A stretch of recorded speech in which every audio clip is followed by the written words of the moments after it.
What's going on, guys? Welcome to the Assassin Build Advice video that I've been talking about for a while. This one I left for last just because it's my favorite class, so I wanted it to be special.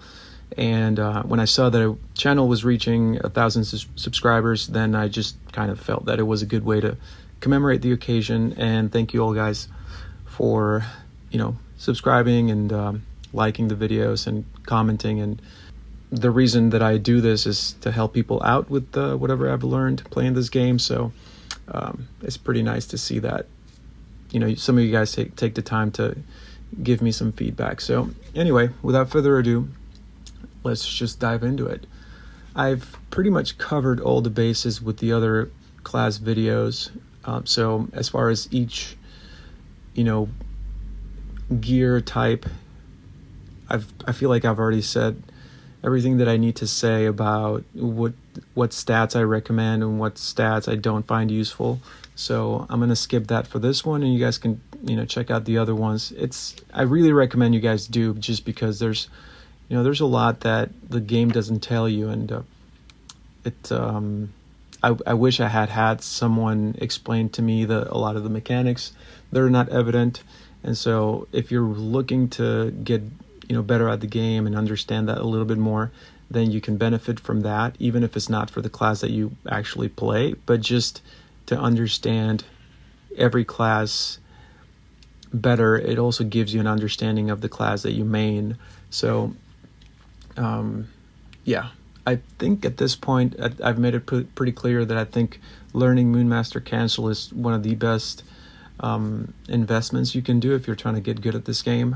There's some people that don't like it. I personally I love it. So I'm going to link in the description the video that my friend SDK made, which is a deep dive into the mechanics and the different techniques that you can do for Moonmaster canceling. And it's probably one of the best, if not the best, Moonmaster canceling video that's out there. So really recommend you guys watching it. And also he's got some pretty cool videos, that are not related for other video games. He's one of my favorite content creators, so check him out as well. Definitely recommend that channel. And yeah, let's just go into the techniques that I recommend, and then we'll just show some build examples. And I think I'm just going to let the examples sort of speak for themselves. With Assassin, a class is versatile. I think it's the most versatile class out of all of them. It's really your imagination is the limit.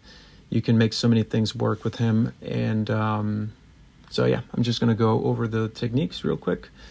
Toxic Vanish is one of the best techniques for class abilities for Assassin, the other one being Refreshing Vanish.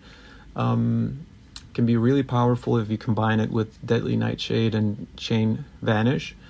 Then we have Critical Hit, which is pretty good if you're going for max stealth attack damage. Light Step is not really something that I've ever used. I don't really find it useful, being silent. Shadow Storm is my usual go-to for Assassin because I love the 5-hit.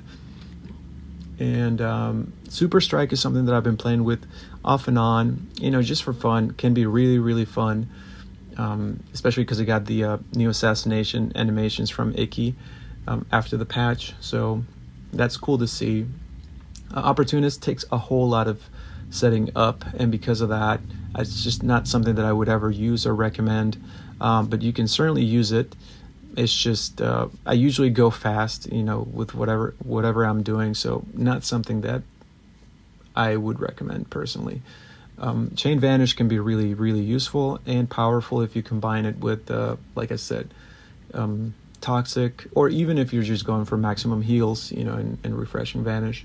Assassin Unleashed can be really useful with the right setup. I think I have 1 or 2 builds that show sort of, different options to use that or make a good use of that.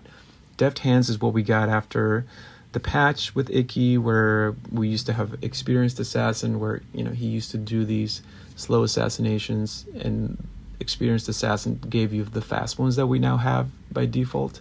So that was a cool thing. Cooldowns, if you're going for a max cooldown build, that can be really fun as well. I've always said this, if you've seen my other videos, I would not recommend you taking your second or third legendary on perk 2 just because of the other options are way more powerful, which is usually the case by, with all the other classes. Refreshing Vanish, it was a much needed option for Assassin, for additional heals that we got after the patch. Second legendary, if I'm going to have 2, I usually take it on perk 1. And then Deadly Nightshade is definitely one of the biggest game changers that we got with the Icky update, which before poison didn't do HP damage, but now it does. And then Overshadowed can be really fun. If you build for it, it could be really, really powerful. So those are my recommendations as far as techniques goes. And then I'm just going to let the builds speak for themselves, and I'm going to give you guys a few sort of to show you what can be done and maybe give you some ideas or something that you might want to try. And if you have any questions or any comments, please let me know. And as always, thank you for watching.